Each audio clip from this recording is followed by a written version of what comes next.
Halo teman-teman, di video kali ini kita akan bahas secara lengkap dan praktis bagaimana cara lolos tahap 1 tes KDKMP dan KNMP.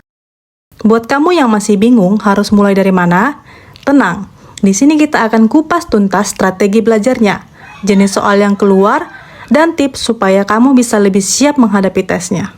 Langsung saja kita mulai ke bagian pertama. Ini adalah fondasi utama. Kalau diibaratkan, ini seperti gerbang awal yang menentukan apakah kamu bisa lanjut ke tahap selanjutnya. Yang pertama, bahasa atau verbal.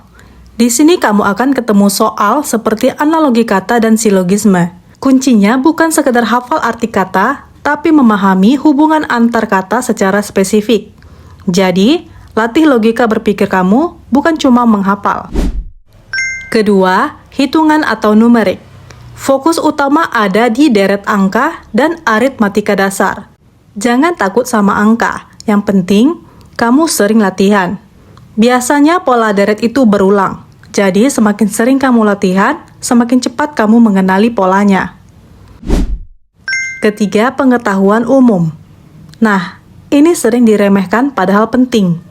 Kamu perlu paham dasar-dasar bernegara seperti 4 pilar kebangsaan, struktur pemerintahan, dan sejarah perjuangan Indonesia. Bukan sekedar hafal, tapi pahami konteksnya. Keempat, pola gambar atau figural. Di sini kamu diuji kemampuan visual. Perhatikan rotasi, pencerminan, dan perubahan elemen gambar. Tipsnya, jangan terburu-buru, fokus pada perubahan kecil yang sering jadi kunci jawaban. Kelima, abstraksi ruang. Biasanya, soal jaring-jaring bangun ruang. Perhatikan posisi sisi yang berseberangan, karena sisi tersebut tidak akan pernah berdampingan saat dilipat. Ini sering jadi jebakan dalam soal. Keenam, menentukan bentuk. Kamu akan diminta mencari bentuk yang sama, atau potongan gambar yang hilang. Di sini ketelitian sangat penting. Satu detail kecil bisa menentukan jawaban benar atau salah. Masuk ke bagian kedua, yaitu pemahaman tentang koperasi. Pertama, pahami regulasi.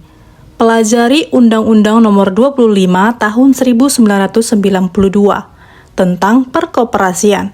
Tidak perlu hafal semuanya, tapi pahami poin penting seperti tujuan koperasi dan perannya dalam ekonomi. Kedua, manajemen internal. Kamu harus paham bagaimana alur rapat anggota tahunan atau RAT, serta peran pengurus dan pengawas. Jangan lupa juga konsep pembagian sisa hasil usaha. SHU ini sering muncul di soal ya. Ketiga, prinsip dan nilai koperasi. Ada 7 prinsip koperasi di Indonesia yang wajib kamu kuasai. Ini bukan cuma teori, tapi juga mencerminkan bagaimana koperasi dijalankan secara ideal.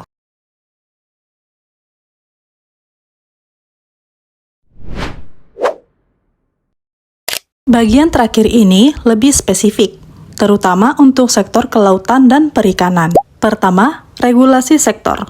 Pelajari kebijakan seperti penangkapan ikan terukur atau PIT dan perlindungan ekosistem laut. Ini penting karena berkaitan dengan keberlanjutan sumber daya. Kedua, teknis kelautan. Kamu perlu memahami dasar-dasar budidaya perikanan, jenis alat tangkap yang ramah lingkungan, dan konsep ekonomi biru atau blue economy. Ketiga, tata kelola. Pahami bagaimana manajemen pelabuhan perikanan dan rantai pasok hasil laut dari nelayan sampai ke pasar. Ini sering muncul dalam bentuk soal studi kasus. Jadi, kunci utama untuk lolos tahap 1 ini adalah latihan rutin, memahami konsep, not just hafalan, dan fokus pada pola soal yang sering keluar. Kalau kamu serius mempersiapkan diri, peluang kamu untuk lolos akan jauh lebih besar. Kalau video ini membantu, jangan lupa like, share ke teman kamu yang juga lagi berjuang, dan subscribe supaya kamu nggak ketinggalan tips-tips berikutnya. Semangat dan semoga kamu lolos!